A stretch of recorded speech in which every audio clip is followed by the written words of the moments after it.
तो आज जो है हमारा सबसे छोटा और सबसे इजी टॉपिक है। जितना ये इजी है उतना ही ज़्यादा इफेक्टिव भी है। अभी आप जब इसको पूरा देखेंगे तो आपको इसके बारे में पता चलेगा कि ये कितना सिंपल सा एक प्रोसेस है, जिसके थ्रू मतलब एक खजाना हमारे पास रखा हुआ है, हम सबके पास बराबर है। हम उस खजाने को यूटिलाइज ही नहीं कर रहे हैं और हमारे को इतना डरा दिया गया है उस खजाने को लेकर, उस खजाने के बारे में हमें इतना डरा धमका दिया गया है कि हम उस खजाने को अपना दुश्मन मान बैठे हैं। अगर उसको ढंग से यूटिलाइज किया जाए, देखिए कोई भी पावर है या कोई भी शक्ति है या कोई भी नॉलेज है, वो कोई अच्छी या बुरी नहीं होती। कोई नॉलेज दुनिया की अच्छी या बुरी नहीं होती। There is no black magic, there is no white magic, ऐसा कुछ नहीं है। अगर हम एक एग्जाम्पल के तौर पे इसको समझने की कोशिश करें, तो अगर मेरे हाथ में चाकू है तो बताइए वो अच्छी चीज है या बुरी चीज है? वो डिपेंड करता है कि मैं उसको यूज कैसे कर रहा हूँ। अगर मैं उसको सब्जी काटने के लिए यूज कर रहा हूँ तो वो अच्छी चीज हो जाएगी। अगर मैं उसको किसी का पेट काटने के लिए, किसी का गला काटने के लिए यूज करूँ तो बुरी चीज हो जाएगी। अगर मेरे हाथ माचिस है, वो अच्छी चीज है या बुरी चीज है? अगर मैं उससे चूल्हा जला रहा हूँ, अपने घर की रोटी बनाने के लिए उसको यूज कर रहा हूँ, तो वो अच्छी चीज हो जाएगी। किसी का घर जलाऊंगा जाके तो वो बुरी चीज हो जाएगी। तो कोई चीज अच्छी या बुरी नहीं है। सिर्फ मार्केट के अंदर उस चीज को थोड़ा सा ऐसा हवा बना दिया गया है, क्योंकि बहुत सारी कंपनियां हैं जो अपने प्रोडक्ट्स उसको लेकर के सेल करती हैं, उसी चक्कर में उन्होंने इतना क्रिएट कर रखा है। लेकिन एक्चुअल में वो जो पावर है, वो जो शक्ति है, कितनी स्ट्रांग है और हमारी बॉडी पे कितना गहराई से असर करती है, आज हम उसको समझने वाले हैं। बहुत जरूरी है। तो थोड़ा सा 15 मिनट का टाइम लगेगा, छोटी सी प्रेजेंटेशन है, फटाफट हो जाएगी। तो सिर्फ इसको हम थोड़ा सा ढंग से समझ, 15 मिनट थोड़ा सा डेडिकेटेड होकर के इसको समझ लें, स्टार्ट करें। ये मैंने आपको 16 दिन का जो मेरा कोर्स था, ये उसी का एक रिव्यू है। तो जो हमने डिफरेंट वेज हमने डिसाइड किए थे कि 16 दिन के हमारे जो वेज हैं वो ये हैं, अलग अलग ये वाली थेरेपीज हैं जो हम आगे इसके बारे जो हैं अलग अलग सेशन हम इनके बारे में करेंगे। तो आज का जो सेशन है वो सबसे सिंपल और सबसे छोटा, यानी कि छोटा इन द सेंस कि सबसे इजीली सीखा जा सकता है। इसके लिए कोई साइंस की जरूरत नहीं है, इसके लिए कोई कोई नॉलेज की जरूरत नहीं है। बेसिक है, बहुत बेसिक, और वो है सन बाथ, यानी कि सूरज की रोशनी। सन, सूरज, जो सूरज है उसकी रोशनी को कैसे हम अपने एक मेडिसिनल प्रॉपर्टीज उसकी कैसे हम ज्यादा से ज्यादा यूटिलाइज कर सकते हैं। सन को बहुत ज्यादा हाइप किया गया है कि अल्ट्रावायलेट रेस होती हैं, उसमें ये होता है, स्किन जल जाती है, होता है। लेकिन अगर हम उसको थोड़ा सा प्रिकॉशनर होकर के अगर हम उसको यूज करें और थोड़ा सा ढंग से हम उसको यूटिलाइज कर लें, तो वो एक बहुत बहुत बहुत इम्पोर्टेंट रिसोर्स है हमारी हमारी एनर्जीज को हील करने के लिए। देखिए, आपने नोटिस किया होगा बहुत सारे जानवर ऐसे हैं, जैसे कि क्रोकोडाइल हो गया, या स्नेक, सांप हो गया, या बहुत सारी मछलियां ऐसी हैं जो पानी के अंदर रहती हैं लेकिन थोड़े टाइम के लिए ऊपर आ जाती हैं और वो सन बाथ लेती हैं। या बहुत सारे जैसे सील है, या बहुत सारे ऐसे जानवर हैं जो हाइबरनेशन में चले जाते हैं, और हाइबरनेशन से जब वो वापस आते हैं तो फिर वो सन बाथ लेते हैं और वो सन बाथ लेकर के एनर्जाइज होते हैं। तो बहुत सारी ऐसी ऑलरेडी स्पीशीज ऑलरेडी ऐसी हैं जो सन की एनर्जी को एब्जॉर्ब करना चाहती हैं। उनको कभी अल्ट्रावायलेट नहीं लगता, उनको कभी इंफ्रारेड नहीं तंग करता, उनको सारी जो है उसकी पॉजिटिव प्रॉपर्टीज, हम लोग जैसा सोचेंगे ना, जिस जैसा अडॉप्ट है वो चीज वैसी ही बन के हमारे को मिलती है। तो आज हम सन को लेकर के जितने मिथ हैं उन सबको खत्म करते हैं, जितनी ज्यादा से ज्यादा प्रॉपर्टीज हैं हम उसको लेने की, सीखने की कोशिश करेंगे। तो सन बाथ की अगर हम बात करें तो ये जो हमारा आज का पूरा सेशन है सन बाथ के ऊपर डेडिकेटेड है। ठीक है जी। तो नंबर वन सबसे इंपॉर्टेंट बात कि sun is the ultimate source of energy हमारे पूरे प्लेनेट पर, या पूरे प्लेनेट पर नहीं बल्कि इसके अलावा पूरे हमारे सोलर सिस्टम में जितने भी प्लैनेट्स हैं उन सब प्लैनेट्स को एनर्जी देने वाला जो है वो इकलौता हमारा सन है। हमारे प्लेनेट पर चाहे वो नदियों का बहना हो, चाहे हवाओं का चलना हो, चाहे वो कोई भी प्रोसेस हो, सारा का सारा जो एनर्जाइज होता है वो सन के थ्रू ही। सन जो है एक एक ऐसा सोर्स है, एक नॉन स्टॉप, एक आधे सेकंड के लिए भी कभी ब्रेक नहीं लेता, और हजारों करोड़ों अरबों साल से लगातार हमें एनर्जी दे रहा है, और हजारों करोड़ों साल तक हमें लगातार उतनी ही एनर्जी देता रहेगा। तो ये एक never ending source of energy है जो हम कभी भी यूटिलाइज कर सकते हैं। कैसे करना है, दिन में कैसे, वो सारी चीजें हम अभी समझ लेते हैं। तो सन बात के लिए सबसे पहले ये हमें समझना जरूरी है कि सन जो है वो हमें देता क्या क्या है, कैसे वो उसका जो है मेन फंक्शनिंग कैसे होती है। हाइड्रोजन से बना होता है, ये हमें ऑलरेडी सबको मालूम है। हीलियम बन जाती है उसके अंदर और वो जलती है, उसके जलने की वजह से इलेक्ट्रोमैग्नेटिक स्पेक्ट्रम पैदा होता है जो वहां से चलता है। ऐसा नहीं है कि वहां से सिर्फ लाइट या हीट ही आ रही है, ऐसा नहीं है। उसके अलावा इनविजिबल बहुत सारी पावर्स हैं जो वहां से रिलीज होती रहती हैं। सोलर फ्लेयर्स हैं, सोलर मैग्नेटिक वेव्स हैं, बहुत सारी वेव्स हैं जो वहां से सन से निकल के पूरे सोलर सिस्टम में फैलती रहती हैं। एटमॉस्फेयर इतना स्ट्रांग होता है कि जितनी नेगेटिव पावर्स हैं, जितनी जब बहुत ज्यादा स्ट्रांग पावर्स हैं, उनको हमारे तक पहुंचने से पहले बहुत उनको लाइट कर देता है, ताकि हमारे को कोई उसका हार्मफुल इफेक्ट ना हो सके। तो क्या क्या चीजें ऐसी हैं जो सन हमें देता है, उसको समझते हैं एक बार। ये है सन का spectrum. Radio wave, microwave, infrared rays, उसके अलावा जो विजिबल लाइट है, जो 7 कलर्स का जो एक विजिबल स्पेक्ट्रम होता है वो, उसके अलावा यूवी, अल्ट्रावायलेट, उसके बाद एक्सरे, गामा, ये अलग अलग तरह की कुछ पावर्स हैं जो सन से निकलती ही जा रही है, निकलती ही जा रही है, निकलती ही जा रही है और हम तक पहुंच रही है। अगर हम अल्ट्रावायलेट की भी बात करें तो अल्ट्रावायलेट 3 तरह की होती है। एक होती है हाई एनर्जी अल्ट्रावायलेट होता है, एक लो एनर्जी अल्ट्रावायलेट होता है और एक मीडियम लेवल अल्ट्रावायलेट होता है। जो हाई एनर्जी अल्ट्रावायलेट होता है वो हमारी अर्थ के अंदर एंटर कर ही नहीं सकता। हमारा जो एटमॉस्फेयर है उसके अंदर एक ओजोन लेयर होती है जो उसको वहीं से रिफ्लेक्ट कर देती है, जो उसको वहीं से बाहर भेज देती है। जो मीडियम लेवल अल्ट्रावायलेट है वो ओजोन लेयर को पार करके, जहाँ पे बोलते हैं ना कि ओजोन लेयर कम हो है या अल्ट्रावायलेट रेज आ रही हैं, वो ओजोन लेयर जो मीडियम लेयर होता है वही आ सकता है अंदर। और जो लो रेंज का जो होता है, जिसको अल्ट्रा यूवीए बोलते हैं, वो जो एनर्जी है वो इंडिया, वो जो है हमारे अर्थ के अंदर एंटर करती है, एटमॉस्फेयर के अंदर एंटर करती है और वो कई तरह के बैक्टीरिया, कई तरह के वायरस, कई तरह के जो वो हैं उन सबको किल करने के लिए हमारी हेल्प करती है।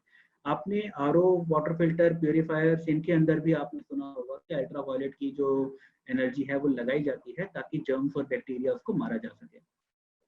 तो ऐसा नहीं है कि अल्ट्रावायलेट जो होता है वो हमेशा नुकसानदेह होता है। अगर हम उसको ढंग से यूटिलाइज कर लें, अगर हम उसको ढंग से यूटिलाइज करें तो वो कितनी कितनी गहराई में जाकर के है, ये अभी हम देखेंगे। तो अल्ट्रा जो इलेक्ट्रोमैग्नेटिक जो रेडिएशन है, इसके अंदर क्या क्या होता है ये मैंने बताया आपको। ये इसके अंदर जो ये वेव्स हैं, इसकी कितनी कितनी कैपेसिटी है, ये सारा कुछ लिखा हुआ है। आप चाहे तो स्क्रीनशॉट्स लेते रहें ताकि ये सारे पॉइंट आपको हमेशा के लिए मिल जाएं। आपका मतलब एक ऐसा ना हो कि आज मैंने आपको बता दिया तो कल को आप जाकर के उनको भूल जाएं या ऐसा कुछ हो जाए। तो ये सारी डिटेल्स जो हैं ये आपको हमेशा, अब कभी कोई डाउट क्वेश्चन आता है तो you can always get in contact with me. Sun is the ultimate source of energy. ये हमने अच्छे तरीके से अभी समझ लिया कि ये एक ऐसा सोर्स कभी खत्म होने वाला नहीं है। इसके भंडार कभी खत्म होने वाले हमारे लिए नहीं है, हमारे जीवन काल में तो बिल्कुल नहीं।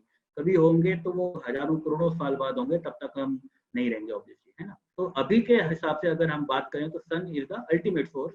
किसी भी तरह के हम जो साग सब्जी, फल, अनाज जो हम खा रहे हैं ना, अल्टीमेटली सन की ही एनर्जी कन्वर्ट होकर के उसके अंदर स्टोर होती है और डिफरेंट न्यूट्रिशन के थ्रू हमारे बॉडी में जाती है। वो अल्टीमेटली है तो सन की ही एनर्जी।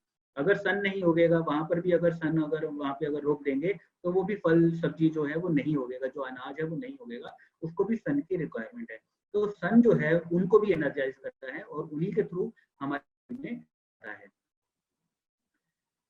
सन है एक ऐसा वे है, एक ऐसा जरिया है जिसके थ्रू हम अपनी स्किन से रिलेटेड, अपनी बोन्स से रिलेटेड, अपनी इम्यूनिटी से रिलेटेड, अपनी आईज से रिलेटेड और अपने बालों से रिलेटेड जितनी भी बीमारियां हैं इन सबको ट्रीट कर सकते हैं।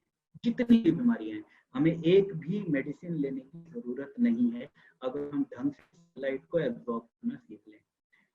ये सब जो है एसिडिटी और डायबिटीज वालों को खास तौर पे मैं सन की एनर्जी लेने के लिए बिल्कुल बोलूंगा, और आपको मेडिसिन लेने की जरूरत नहीं पड़ेगी, आप खाली सन की एनर्जी लेने से ही ठीक हो सकते हो।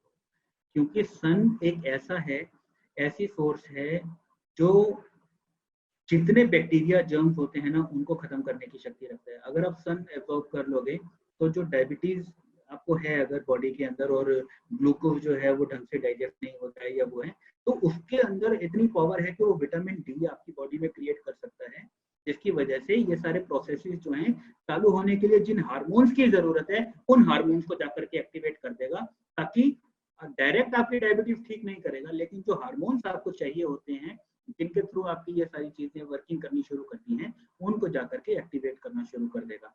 तो इसीलिए आपके लिए बहुत बहुत बहुत इंपॉर्टेंट है आप ये सन की एनर्जी को कल सुबह से ही लेना शुरू कर दें। कैसे लेना है क्या है वो सभी अभी हम आपको डिस्कस पूरा डिटेल में मैं आपको बताऊंगा। तो सन का जो है ये बहुत बड़ा रोल रहता है हमारी बीमारियों को ठीक करने के लिए। सन से हमें मिलता क्या क्या है? रोशनी तो मिलती ही है, ऑब्वियसली हमें लाइट की जरूरत है तो लाइट तो हमें मिलती ही है, और इसके अलावा हीट एनर्जी मिलती है हमें, ये तो हमें मालूम ही है। इसके अलावा विटामिन डी का एक भरपूर सोर्स है सन। सन जो है ना डायरेक्ट विटामिन डी नहीं देता है, विटामिन डी भर रखा है वहां से और चल के आ रहा है और हमें मिल जाएगा। हमारी बॉडी में जितना कोलेस्ट्रॉल इकट्ठा होता है, जितने फैट सेल्स होते हैं, जितने इस तरह के मटेरियल जो सैचुरेटेड टाइप के जितने भी मटेरियल हमारी बॉडी के अंदर होते हैं, उनको जला करके विटामिन डी में कन्वर्ट करने की पावर जो है वो सन की रेज जो होती है वो इतनी पावर रखती है कि उनको कन्वर्ट करके विटामिन डी बना सकती हैं। जिसकी बॉडी में जितना ज्यादा कोलेस्ट्रॉल है वो खुश हो जाए, क्योंकि उतना ज्यादा विटामिन डी उसकी बॉडी में बन सकता है अगर वो ढंग से सन की एनर्जी को एब्जॉर्ब कर ले। तो कोलेस्ट्रॉल तो आज की डेट में जितने आर्थराइटिस वाले हैं कोलेस्ट्रॉल से परेशान है, जॉन्डिस वाले हैं कोलेस्ट्रॉल से परेशान है, ये सारे जो जो अभी किसी ने मेरे को पार्किंसन के लिए बोला था, अभी उसके ऊपर भी आ जाऊंगा मैं। अभी किसी ने मेरे को आर्थराइटिस तो था, डायबिटीज था, एक बीपी ब्लड प्रेशर के लिए बोला था। जो हमारी जो मैंने आपको फर्स्ट वर्कशॉप में बताया था, जैसे हमारी नसों के अंदर जो ब्लॉकेजेस हो जाती हैं, जो टॉक्सिन्स जम जाते हैं, वो सब कोलेस्ट्रॉल ही होता है। तो वो जब हम सन की एनर्जी को एब्जॉर्ब करना थोड़ा सा यूज करेंगे ना, तो वो जितना भी है वो धीरे धीरे रिमूव तो होगा ही, लेकिन साथ साथ वो विटामिन डी कन्वर्ट भी होता जाएगा। रिमूव तो होगा लेकिन साथ साथ विटामिन डी में भी कन्वर्ट होगा, तो बीपी भी ठीक हो जाएगा और बहुत सारे हार्मोनल जो डिसबैलेंसेस होते हैं वो सब भी ठीक होने शुरू हो जाएंगे। इसके अलावा बहुत सारी कॉस्मिक एनर्जीज होती हैं, जैसे ग्रेविटेशनल फोर्सेस होते हैं, बहुत सारे ऐसे जो हमारे मेंटल डिस्टर्बेंसेस होते हैं। मेंटल, अगर हम माइंड को, अगर हम ब्रेन को थोड़ा सा समझें, तो ये ब्रेन जो है कोई एक ऑर्गन नहीं है, कोई एक ऐसा नहीं है कि ये हमने ये टुकड़ा है जी रख दिया ये ब्रेन है। ब्रेन जो है बहुत छोटे छोटे छोटे छोटे बहुत सारे ब्रेन्स का एक कॉम्बिनेशन है। बहुत सारे छोटे छोटे माइक्रो न्यूरॉन्स होते हैं। जो न्यूरॉन है वो एक एक न्यूरॉन अपने आप में एक एक ब्रेन है। ये चीज आप ढंग से अच्छी तरह समझिएगा। एक एक न्यूरॉन अपने आप में एक एक ब्रेन है, इतनी कैपेसिटी है एक एक न्यूरॉन की। तो जो न्यूरॉन्स हैं जितने, उनके बीच का जो गैप होता है, उनके बीच का एक न्यूरॉन से दूसरा न्यूरॉन जो है वो ऐसे जुड़ा रहता है। और जो उनके बीच का गैप है, उन गैप्स के अंदर कहीं ना कहीं कार्बन इकट्ठा हो जाता है या किसी ना किसी तरह का कोई रेडिकल्स इकट्ठे हो जाते हैं। तो उनके बीच का जो कम्युनिकेशन है, जो इलेक्ट्रिसिटी का जो उनके बीच का वो होना चाहिए, वो जो इलेक्ट्रिसिटी का जो उसका फ्लो है, उसके बीच में अगर कोई कार्बन आ जाएगा या वो आ जाएगा, तो फिर वो उसकी जो फ्लो है वो रुकावट पैदा करेगा। तो उसकी वजह से क्या होता है कि ब्रेन से रिलेटेड जितने भी इशू हैं, चाहे वो ट्यूमर हो, चाहे वो हमारा पार्किंसन हो, एल्जाइमर हो, या कितनी भी कोई भी चीजें हैं, ये अल्टीमेटली न्यूरॉन्स के बीच में कुछ ना कुछ जम जाता है। न्यूरॉन्स अपना प्रॉपर तरीके से इलेक्ट्रिसिटी फ्लो नहीं कर पाते हैं, तो जो ब्रेन जो है वो प्रॉपर एनर्जी, जो प्रॉपर जो वर्किंग करना चाहिए वो नहीं कर पाते हैं। यहाँ पे एक चीज और बहुत इंपॉर्टेंट है, जो ब्रेन है इसके अंदर कई तरह के अलग अलग लिक्विड्स रहते हैं। ऐसा नहीं है कि ब्रेन एक कोई लकड़ी का टुकड़ा है और रख दिया और ये ब्रेन कह दो जी, लेकिन उसके अंदर अलग अलग लोकेशन के हिसाब से अलग अलग तरह के फ्लूइड्स रहते हैं, अलग अलग तरह के लिक्विड्स रहते हैं। टेक्निकल नेम जो है वो मैं बताऊंगा तो आपको नहीं लगे। मैं बिल्कुल सिंपल भाषा और बिल्कुल देसी भाषा में, क्योंकि किसी को अगर टेक्निकल नहीं समझ में आता है तो वो भी उस चीज को समझ सके। अलग अलग अलग तरह के लिक्विड होते हैं, और ये पूरा जो ब्रेन है हमारे स्कल के अंदर, हमारी इस हड्डी के अंदर तैरता रहता है। ऐसा नहीं है कि वो कहीं रखा हुआ है, वो तैरता रहता है, वो फ्लोटिंग पोजीशन में रहता है हमेशा। तो जिस लिक्विड के अंदर, जिसके अंदर वो सारा तैरता रहता है, जिसके अंदर वो भरा रहता है, वो बहुत गाढ़ा होता है। तो जितना वो ज्यादा गाढ़ा होता जाएगा उतनी ज्यादा प्रॉब्लम वो होगा, क्योंकि वो ढंग से ब्रेन जो है मूवमेंट नहीं कर पाएगा। जितना वो ज्यादा पतला हो जाएगा तो ब्रेन ज्यादा मूवमेंट करने लगेगा और हड्डी के साथ टकराना शुरू करेगा, तो वो भी प्रॉब्लम, वो अल्जाइमर जाकर के क्रिएट करेगा। तो ये सारी चीजें जो हैं, ब्रेन के जो फ्लूइड्स हैं उनको हमें, जो एक्चुअल उनकी स्ट्रेंथ है, जितने जितने हार्ड वो होने चाहिए, जितने गाढ़े वो होने चाहिए, उतने ही की रिक्वायरमेंट है, उतना ही करना है। तो हम किसी भी तरीके से ये कैलकुलेट नहीं कर सकते कि कितना होना चाहिए, कितना गाढ़ा होना चाहिए, कितना पतला होना चाहिए। हम उसको कभी जज नहीं कर सकते कि मेरा गाढ़ा है या पतला है, ये कैसे है, हम ये नहीं कर सकते। और जितना ज्यादा, एक चीज और, जितना ज्यादा हम टीवी देखते हैं, आजकल का टीवी तो एलईडी हो गया, एलसीडी हो गया, लेकिन जो पहले एक आता था जो सीआरटी वाला, कैथोड रे वाला जो होता था, उसके अंदर से जो कैथोड रेज निकलती थी वो डायरेक्ट जा करके उस लिक्विड को हार्ड करती थी, उसको गाढ़ा करती थी, जिसकी वजह से क्या होता था कि बहुत जल्दी हमारी आंखें कमजोर होती थी। वो बोला जाता था कि भैया इतनी पास से मत देखो, थोड़ा दूर होके बैठो। तो ये सारा पहले बोला जाता था, लेकिन अब वो जो है वो एलसीडी के अंदर वो है तो, लेकिन थोड़ा कम हो गया। तो वो जो जितना ज्यादा हम टीवी देखते हैं, जितना ज्यादा हम मोबाइल यूज करते हैं, मोबाइल के अंदर से भी वही चीजें निकल रही होती हैं, वही रेडिएशन वगैरह निकल रही होती हैं। तो वो सारी जो रेडिएशन हैं वो हमारे ब्रेन में वो इफेक्ट करती हैं। जितना ज्यादा हम मोबाइल यूज करते हैं, जितना ज्यादा टीवी देखते हैं, समझ लो कि आपका जो लिक्विड होना चाहिए वो जितना ज्यादा हम यूज कर रहे हैं उतना ज्यादा गाढ़ा गाढ़ा गाढ़ा होता जा रहा है। उससे हमारे सोचने समझने की शक्ति के ऊपर बहुत असर पड़ता है। तो ये जो कॉस्मिक एनर्जीज जो सन से निकलती हैं, अल्फा बीटा गामा और कई तरह की रेज के फॉर्म में, ये उस लिक्विड को नॉर्मलाइज करने में बहुत हेल्प करती हैं। अगर पतला होगा तो गाढ़ा जो नॉर्मल पोजीशन होगी उसमें लाएंगी, और अगर बहुत ज्यादा गाढ़ा हो, बहुत ज्यादा थिक होगा, तो उसको भी नॉर्मलाइज करके बिल्कुल जैसा होना चाहिए वैसा उस फॉर्म में लाएंगे। तो ये जो कॉस्मिक एनर्जीज निकलती हैं, कॉस्मिक पावर्स जो निकलती हैं, वो भी बहुत बहुत बहुत इंपॉर्टेंट रखती हैं। लाइट और हीट इनसे बहुत ज्यादा। तो अगर हम छांव में भी बैठते हैं ना, तो भी ये कॉस्मिक एनर्जी ट्रेवल करती है। ऐसा नहीं है कि अगर हम पेड़ की छांव में बैठ गए या घर की अपने छत के ऊपर कहीं ऐसी जगह पे बैठ गए जहां हमें डायरेक्ट धूप नहीं लग रही है लेकिन रोशनी आ रही है, अगर हम ऐसी जगह पर भी बैठते हैं तो भी वो कॉस्मिक एनर्जीज उतनी ही इफेक्टिवली हमारी बॉडी में आती हैं। दूसरा, आजकल क्या हो गया, ग्राउंडिंग हमारी बॉडी की होनी बंद हो गई। ग्राउंडिंग होनी बहुत जरूरी है। आपने नोटिस किया होगा आजकल सब कुछ सीमेंटेड होता जा रहा है, सब कुछ। रोड जो है वो तारकोल से रोड बना दी जाती है, सीमेंटेड। हमारे जो घर के फ्लोर हैं वो हैं या मार्बलाइज्ड हैं। तो जितना ज्यादा ये हार्ड होते जाएंगे, जितना ज्यादा ये सीमेंटेड होते जाएंगे, तो उतना ज्यादा ग्राउंड की एनर्जी हमारी बॉडी के अंदर से नेगेटिव एनर्जी कोप नहीं कर पाएगी। तो वो भी बहुत जरूरी है। आपने देखा होगा जो खेतों में काम करने वाले लोग होते हैं, वो गीली मिट्टी के अंदर खड़े रहते हैं और जो भी अपना काम है, वो खेतों का काम जो वो अपना करते रहते हैं, तो उनके अंदर से जितनी नेगेटिव एनर्जी होती है ना, वो ग्राउंड होती रहती है। बहुत बड़ा इफेक्ट होता है जब ये कॉस्मिक एनर्जीज हम लें। जब हम, तो ये जरूर ध्यान रखें कि हम किसी हार्ड फर्श के ऊपर ना बैठे हों। अगर बैठे ही हों तो एटलीस्ट नंगे पैर जरूर बैठें, चप्पल पहन के या जूते पहन के ना बैठें। तो एटलीस्ट ऐसा तो हो कि हम थोड़ा सा उसको, हम अपनी एनर्जीज को ग्राउंड भी करें, क्योंकि ऊपर से जब हम ये कॉस्मिक एनर्जीज लेते जाएंगे, नेगेटिव एनर्जीज ऑलरेडी उसके अंदर है तो वो बढ़ती जाएंगी। तो एक लिमिट के बाद क्या होगा कि ऊपर से जो एनर्जीज आ रही है वो ऊपर से ऐसे ही फ्लो होनी शुरू हो जाएंगी, अंदर बॉडी के अंदर एब्जॉर्ब नहीं होंगी। तो बहुत जरूरी है कि हम उसको ग्राउंड भी करें और ऊपर से हम उसको इनटेक और आउटगोइंग, इनकमिंग और आउटगोइंग दोनों साथ साथ चलना चाहिए, ताकि पॉजिटिव एनर्जीज, कॉस्मिक एनर्जीज हमारे ऊपर से आती रहे और नीचे से नेगेटिव एनर्जीज जो हैं वो ग्राउंड होती रहे। अभी मैं इसको पूरा प्रोसेस आपको पूरा इसको क्लियरली समझाऊंगा। तो मैं अभी तो खाली आपको ये समझा रहा हूँ कि कॉस्मिक एनर्जीज कैसे काम करती है। उसके अलावा बहुत सारी वेवलेंथ्स हैं जो हमारी, मैं ऑलरेडी इसके बारे में बता चुका हूँ। इसका जो लिक्विड होता है हमारे ब्रेन का, उसको प्यूरिफाई करने के लिए, उसको जो करने के लिए ये बहुत काम करती है। इसके अलावा मोस्ट इम्पॉर्टेंट थिंग सन हमें जो देता है वो है होप, यानी कि उम्मीद। जब भी रात होती है हमेशा सुबह का इंतजार रहता है।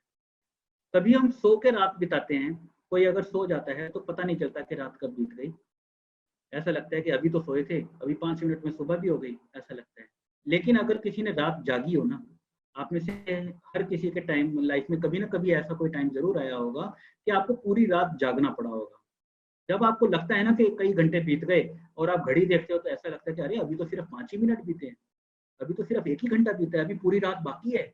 वो बीतती नहीं है, गुजरती नहीं है।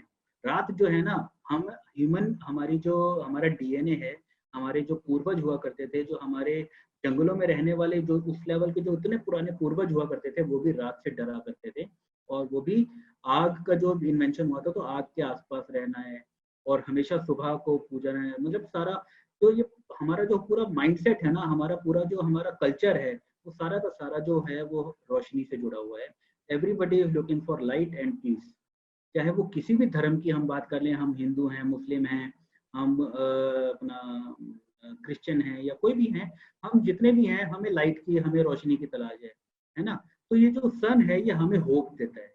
अबे हम इसकी जो होप एनर्जी है ना, वो तो बिल्कुल ही भूल चुके हैं, क्योंकि हमारे को मार्केट में जो अवेलेबल हैं प्रोडक्ट, उन्होंने इतना डरा दिया है कि इसकी जो होप एनर्जी है वो तो हम बिल्कुल लेना भूल ही गए कि कोई होप नाम की चीज जो है वो सन से मिलती है। हमें सन की तरफ अब आज से हमने क्या करना है, सन की तरफ जब भी देखना है ना, तो उसको इस एनर्जी से देखना है, इस नजरिए से देखना है कि यस, यू आर माई, बस उसको सिर्फ इतना देखना है। उतने देखने भर से जो है ना, वो बहुत सारी एनर्जीज आपकी बॉडी में इंटरनली क्रिएट कर देगा। इसमें सबकॉन्शियस माइंड में बहुत सारा काम कर जाएगा, बहुत सारी चीजें इंटरनली अपने आप ऑटोमेटिक काम कर जाएंगी, आपको पता भी नहीं चलेगा। मैं कुछ नहीं कह रहा हूँ कि आप बैठ करके 1 घंटा मेडिटेशन करो, आप आधा घंटा ये करो, वो करो, वो करो। सिर्फ आप उसको एक बार मॉर्निंग में, एक बार दोपहर को मत देखना गलती से, मॉर्निंग में एक बार उसकी सन की तरफ देखें और बोले कि yes, you are my hope. इतने में आपकी बहुत सारी, कुछ नहीं बोलना है कि मेरे को ये बीमारियां ठीक होना है, ये वो, कुछ नहीं, nothing, you are my hope. आपकी फाइनेंशियल, आपकी स्पिरिचुअल, आपकी बहुत सारी एनर्जी जो है ऑटोमेटिक इससे ठीक हो जाएंगी, क्योंकि hope is the only single. आप जो ये वर्कशॉप अटेंड कर रहे हैं, जो ये कोर्स अटेंड कर रहे हैं, ये भी कहीं ना कहीं किसी ना किसी होप से कर रहे हैं। चाहे वो लर्निंग हो, चाहे वो अर्निंग हो, चाहे वो कुछ भी हो, कहीं ना कहीं कोई होप एक जुड़ी होती है। तो वो जो होप की एनर्जी है ना, वो बहुत बहुत बहुत इंपॉर्टेंट रहती है। कुछ बेनिफिट्स हैं जो सन से हमें ये मिलते हैं, ये मैंने सारे के सारे लिस्ट डाउन कर दिए हैं। जल्दी से अगर हम इनको पढ़ लें, डायबिटीज में फर्क पड़ता है, इम्यूनिटी को बूस्ट करता है, ये सारा मैंने आपको बताया क्यों, कैसे, क्योंकि हमारे अंदर का जो ब्लड का सर्कुलेशन है, या विटामिन डी है, या हार्मोनल डिस्बैलेंस है, ये सब ठीक होंगे तो ऑटोमेटिक ये सारी जो चीजें हैं वो ठीक होती चली जाएंगी। खाली सनलाइट से वेट लॉस किया जा सकता है। आपको कुछ खाने पीने की, मतलब आपको ये नहीं करना है कि आपको ये सप्लीमेंट लेना है, वो सप्लीमेंट लेना है, आपको ये करना है, वो करना है, योगा करनी है, एक्सरसाइज करनी है, कुछ भी नहीं कर सकते हैं ना। अगर कई लोग होते हैं जो बिल्कुल बेड रिडन है, हिल भी नहीं सकते हैं, उनको भी अगर आप खाली सनलाइट में लिटा दीजिए तो वो ऑटोमेटिक ठीक होना शुरू हो जाएंगे। बहुत सारे हॉस्पिटल्स ऐसे हैं, बहुत सारे अब ऐसी रिसर्चेस जापान में होनी शुरू हो गई हैं, जो खाली हॉस्पिटल को, जो पेशेंट है, पेशेंट का बेड ऐसी जगह पे रख देते हैं कि उसको एटलीस्ट 15-20 मिनट धूप मिले, सन की रोशनी मिले। तो बहुत सारी रिसर्चेस ऐसी इसके ऊपर हो भी गई हैं और चल भी रही हैं, और बहुत ज्यादा प्रैक्टिस में आ भी। हमारी बॉडी जो है ना 5 एलिमेंट से बनी है। अर्थ, अग्नि, जल, पृथ्वी, वायु, आकाश, 5 चीजों के एलिमेंट से बनी है। तो सन जो है वो पांचों चीजें हमें देता है, पांचों चीजें हमें देता है। हमारी जो पृथ्वी का तत्व जो है ना, वो भी सन से ही एनर्जाइज होता है। तो पूरी पृथ्वी को जो घुमा रहा है अपने चारों तरफ, वो सन ही तो है। तो ये सारे जो पॉइंट्स हैं, इन सब में हमारा जो सन है, ये हमारी सारी चीजों को ठीक कर सकता है। तो ये आपको आप इसको नोट करना चाहें तो नोट कर लीजिए, या स्क्रीनशॉट लेना चाहे तो स्क्रीनशॉट ले लीजिए, नहीं तो मैं पीडीएफ तो भेज ही दूंगा। ठीक है, आगे बढ़ते हैं। कुछ लोग सन बाथ नहीं ले सकते, कुछ लोगों के लिए सन बाथ सच में नुकसानदेह देने वाली चीज है। तो कौन कौन से वो चीजें हैं जो सन हमें नहीं लेनी चाहिए। जिसको एस्थमा की प्रॉब्लम है, वो डायरेक्ट सनलाइट शुरू में ना ले। क्यों? क्योंकि अंदर का टेम्परेचर और बाहर का टेम्परेचर अगर थोड़ा सा भी डिसबैलेंस होगा तो अस्थमा की प्रॉब्लम बढ़ेगी, कम नहीं होगी, बढ़ जाएगी। जिसको लंग्स से रिलेटेड कुछ भी इशू है उसकी, तो वो डायरेक्ट सनलाइट ना लें। कौन सा वाला सनलाइट लेना है, किस तरीके से सनबाथ लेना है, वो जो मैं अभी बताऊंगा, टाइप्स ऑफ सनबाथ के अंदर बताऊंगा, तो वो वाला भी बताऊंगा कि आपको कौन सा वाला लेना चाहिए। ठीक है, ये सन के कुछ जो बेनिफिट्स होते हैं, उसके साथ साथ कुछ हार्मफुल इफेक्ट्स भी होते हैं। तो उसका बचने का तरीका सिर्फ ये है कि हमें सन वो वाला लेना है जो लाल रंग का है, यानी कि early morning. Early morning sun जब तक लाल है, आसमान में जब तक वो लाल रंग का नजर आ रहा है तब तक आप उसको ले सकते हैं। जैसे ही वो येलो होना शुरू हो गया उस अंदर से, ध्यान रखिए हमें सन की लाइट लेनी है, हीट नहीं, गर्मी लेनी है, डिहाइड्रेशन हो जाएगा। ठीक है, सिर्फ रोशनी यूज करनी, बिल्कुल नहीं लेना है। तो ऐसा टाइम अर्ली मॉर्निंग जब सन की खाली रोशनी हमें डायरेक्ट मिल जाए और हीट का हमें कोई इफेक्ट हमारी बॉडी पे फील ना हो, वो टाइम बेस्ट टाइम करने का। नहीं है कि आप पूरे दिन में कभी भी चलो 15 मिनट सन के नीचे बिताने हैं, चलो बिताते हैं, ऐसा नहीं है। और पसीना आना शुरू हो जाएगा और ज्यादा दूसरी प्रॉब्लम शुरू हो जाएंगी। तो best time is early morning during the sunrise, जिस टाइम पे सनराइज हो रहा है उस टाइम। कितनी देर तक सन बाथ आपको लेना चाहिए? Approximately 15 minute. जिसको वेट लॉस करना है वो 15 मिनट टू 30 मिनट स्टार्टिंग में, इससे ज्यादा नहीं। इससे ज्यादा करने के लिए जब आपको इतने की हैबिट हो जाए, महीना 2 महीना करने के बाद, उसके बाद फिर आप उसको एक्सटेंड करके 45 मिनट्स कर सकते हो, उसको एक्सटेंड करके 1 घंटे तक लेके जा सकते हो। बट इनिशियली बिल्कुल भी नहीं। पहले आप चेक करो कि आपकी स्किन, आपका बॉडी जो है उसमें कहीं पर कोई वो उसका हार्मफुल इफेक्ट तो नहीं आ रहा है। और अगर आप अर्ली मॉर्निंग करोगे तो आपको अल्ट्रावायलेट रेज वगैरह उस टाइम पे नहीं होती है, क्योंकि उस टाइम पे जो सन की एनर्जी होती है वो स्लैंटिंग होती है, जो रेज होती है वो स्लैंटिंग एनर्जी रेज आ रही होती है, तो अल्ट्रावायलेट फिल्टर हो जाती है।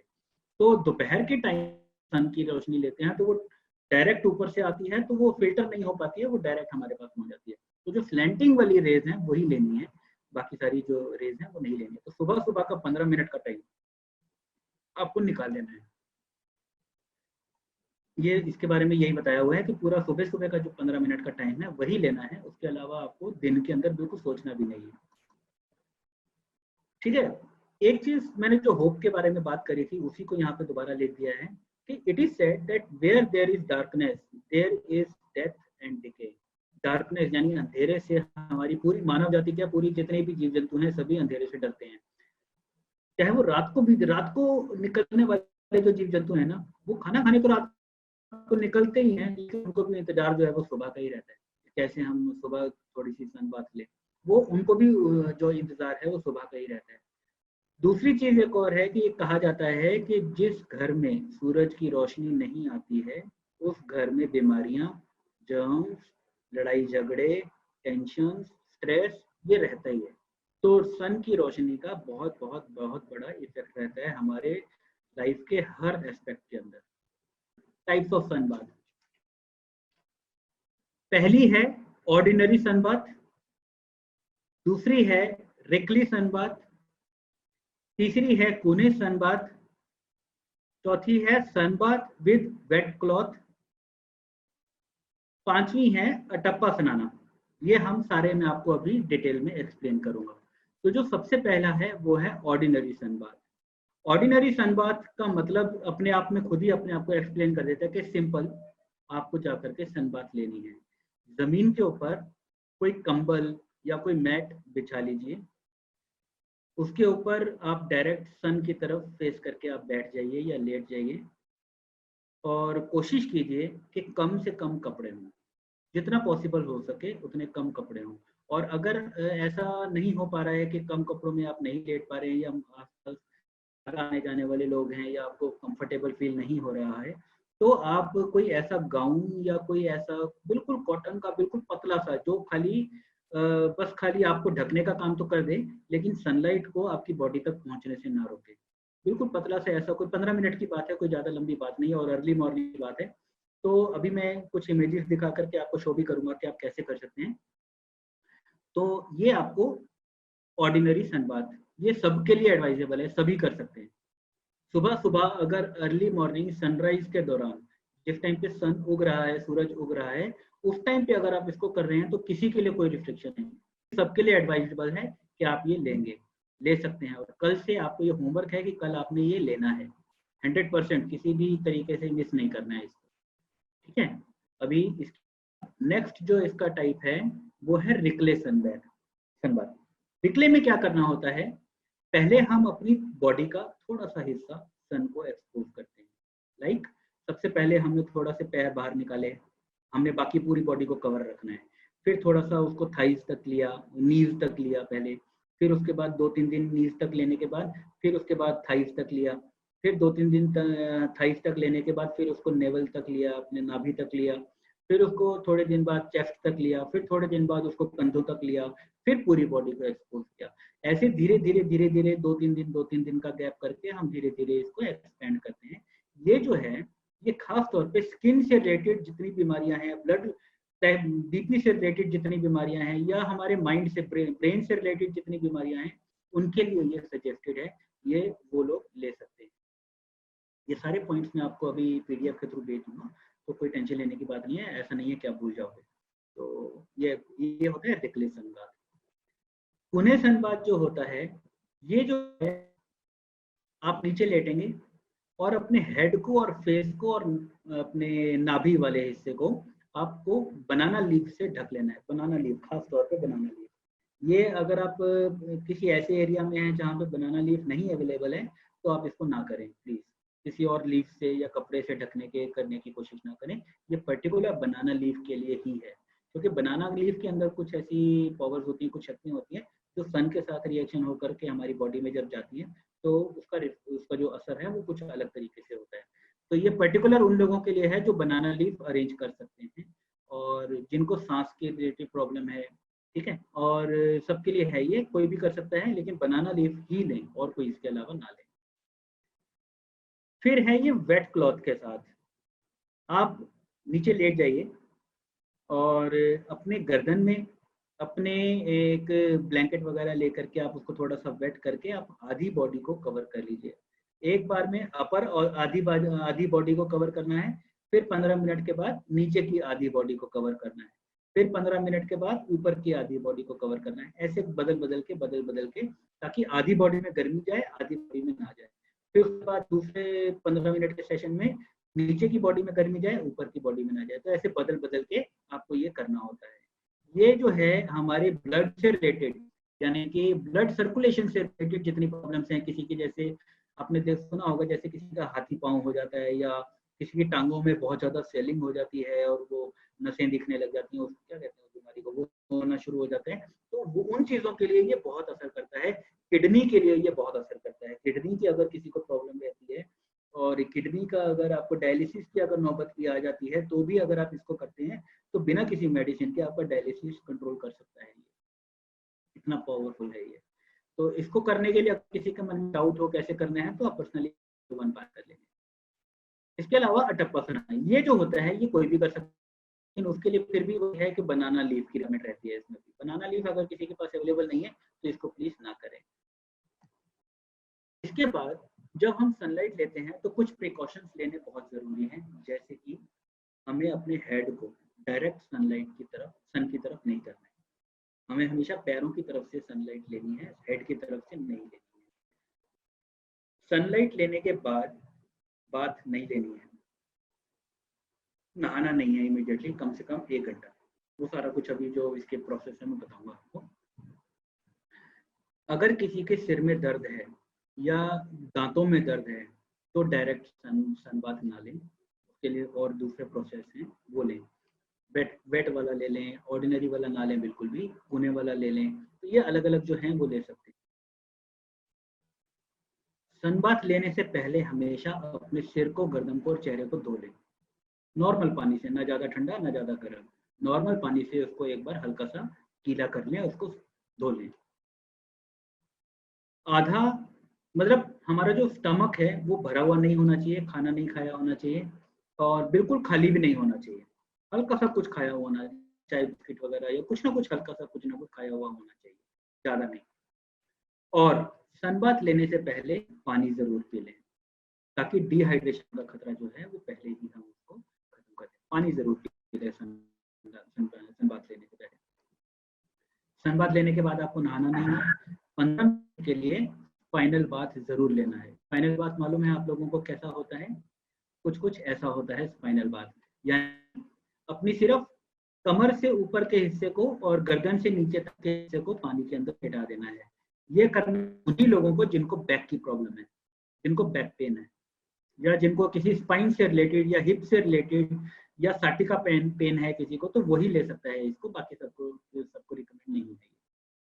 ठीक है, कोई डाउट हो तो पूछ लेना मुझसे। और अगर किसी को इस तरीके का टब नहीं मिलता है, क्योंकि अब कई लोगों का क्वेश्चन मन में आ गया होगा कि ऐसा वाला टब तो हमारे पास नहीं है, हम कहाँ से लाएंगे। कोई बात नहीं, एक गीला तौलिया लेकर के, टॉवल लेकर के आप उसको डबल या ट्रिपल 3-4 फोल्ड करके आप उसको गीला करके जमीन पे रख दीजिए, और उसके ऊपर आराम से आप अपना उतना ही हिस्सा हिप से लेकर के नेक तक का हिस्सा जो है आप उसको लगा दीजिए। तो ये एक सिंपल सा तरीका है आपका स्पाइनल बाथ लेने का।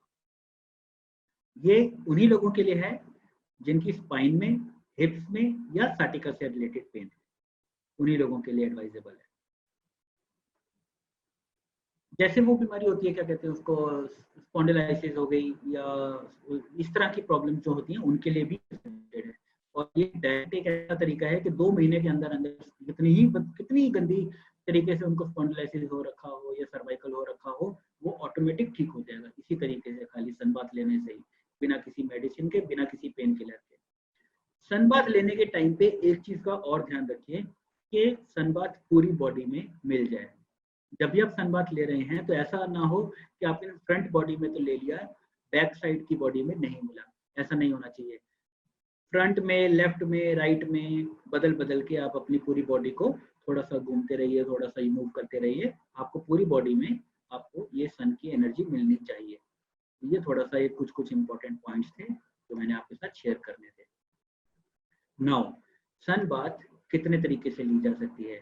आप अगर बीच के आसपास हैं तो आपके लिए बहुत इजी है, आप आराम से जाकर के सन बाथ ले सकते हैं। नहीं है, क्योंकि बहुत सारे लोग होंगे जो नॉर्मल ऐसे एरिया में नहीं रहते होंगे, बहुत कंजस्टेड से एरियाज होते हैं, जैसे कि हमारा दिल्ली शहर है, तो यहाँ तो बिल्कुल पॉसिबल ही नहीं है कोई बीच का पास जाकर के लेट जाए। तो ऐसे आप बालकनी में बैठ करके भी आप अपने, अगर किसी के पास बालकनी है और वहां पर एक चेयर डाल करके आप थोड़ी सी सनलाइट ले सकते हैं, ना लेने से तो ये भी बहुत अच्छा है।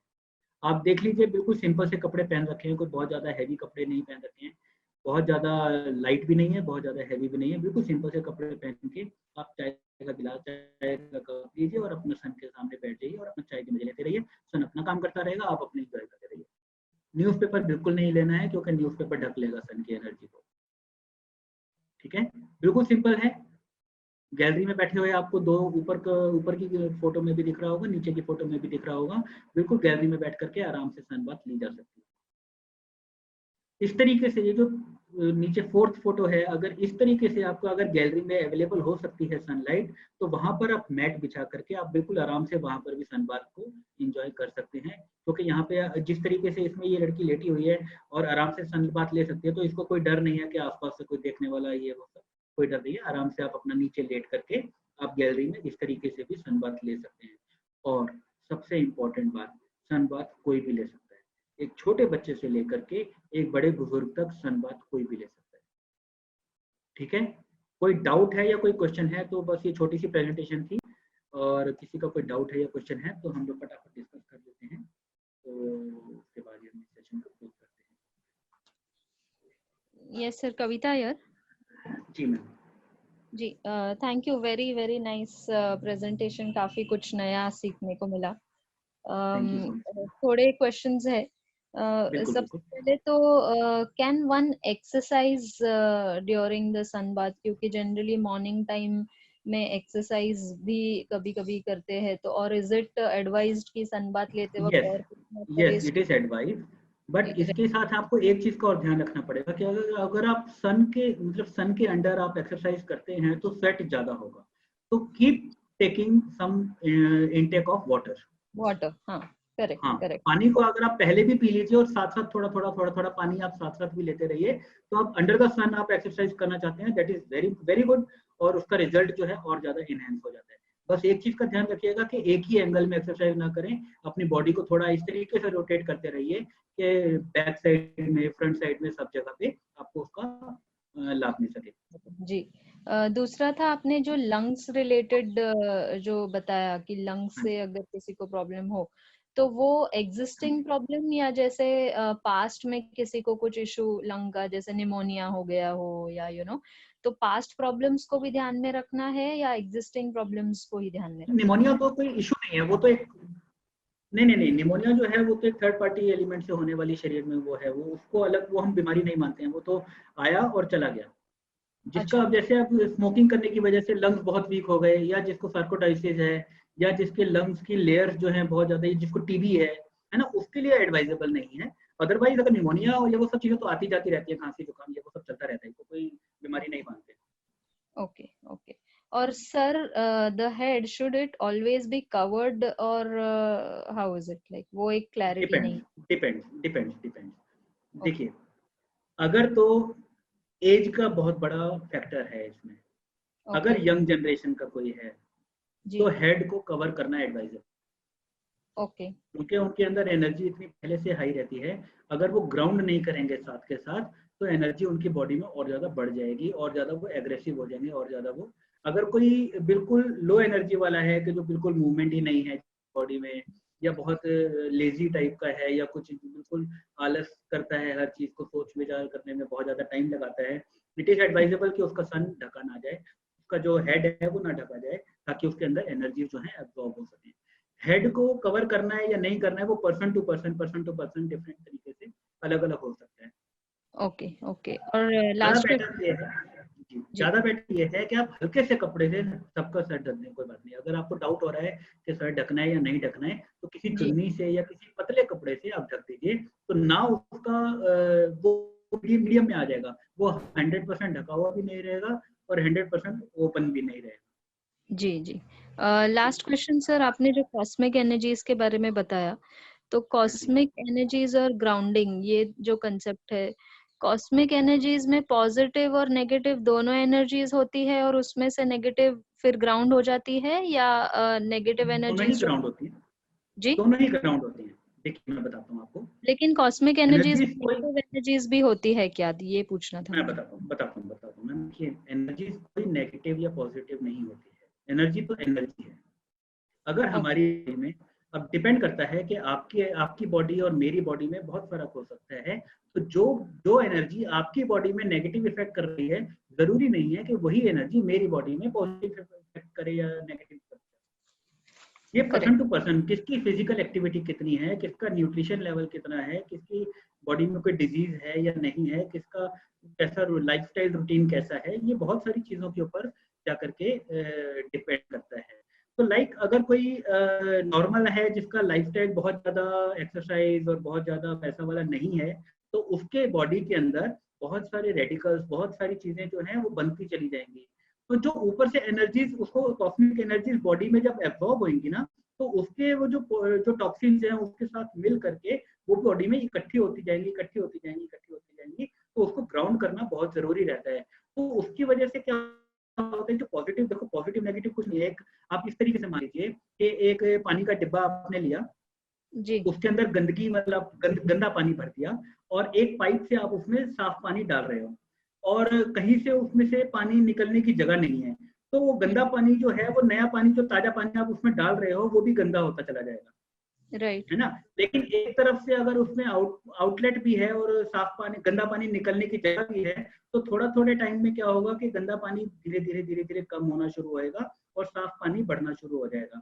तो ऐसा नहीं करेक्ट। है कि कोई एनर्जी पॉजिटिव नेगेटिव हो रही है, वो क्या हो रहा है कि जो हमारी बॉडी के अंदर डेड एनर्जीज पड़ी हुई हैं, उनको अपने अंदर डिसॉल्व करके वो ले करके बाहर निकलने की उसको जगह मिलनी चाहिए, कि वो बाहर भी निकलती रहे साथ के साथ। Okay okay. Yes, thank you sir, thank you. Clear हुआ या कुछ अभी डाउट रह गया इसके अंदर? नहीं, क्लियर है sir, thank you thank you. Clear है ना? जी एनीबडी जी। एल्स, कोई question? Sir, I have a question. जी, Can setting sun be having same effect as rising sun? Sorry sorry sorry, Setting sun, जब sun set होता है नहीं तो नहीं नहीं, सेटिंग सन आप ले सकते हैं, अगर मॉर्निंग में मिस हो रहा है तो ले सकते हैं, लेकिन डेली लेने के एडवाइजेबल नहीं है।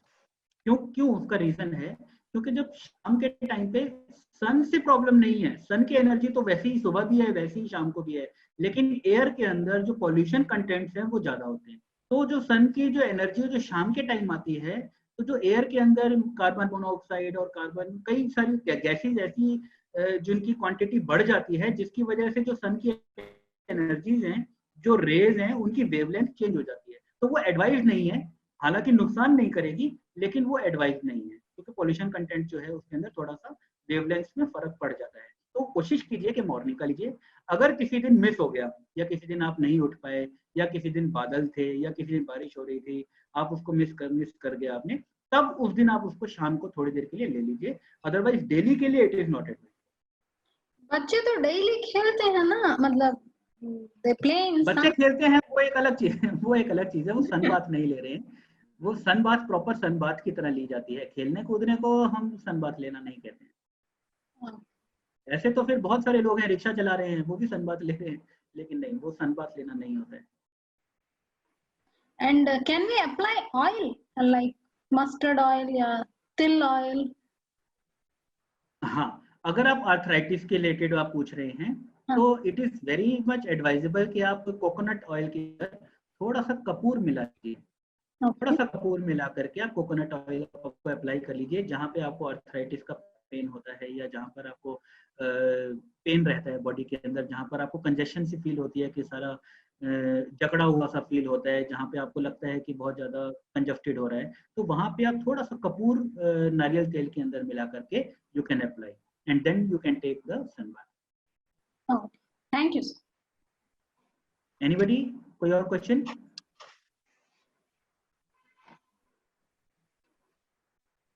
गीता जी, नायडू जी, संजय जी, डॉक्टर जयेश। सर मुझे तो सनबाथ वेट टॉवल से ही करना पड़ेगी सर।